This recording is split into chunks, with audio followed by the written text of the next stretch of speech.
Sy was daar, nommer gevra, maar nooit 'n antwoord gekry nie.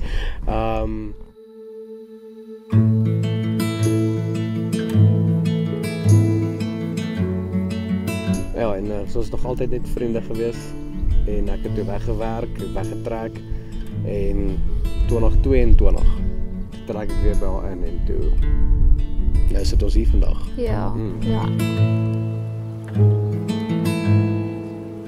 Sy het my nommer gevra in 'n EGO-klas en my een vriend wat van my gehou het daai tyd, het nooit die nommer vir my gegee nie.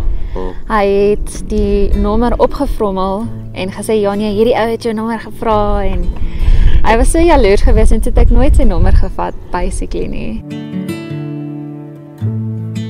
Ek het net verlief geword op hoe hy my kon maak lag en hoe hy my kon laat voel, al was ons net vriende daai tyd gewees. Net altyd gesien as 'n vriend, nog niks meer eintlik nie. Ja. En ek het net eendag besef soos van, dalk is dit Marina, en nou is dit Marina.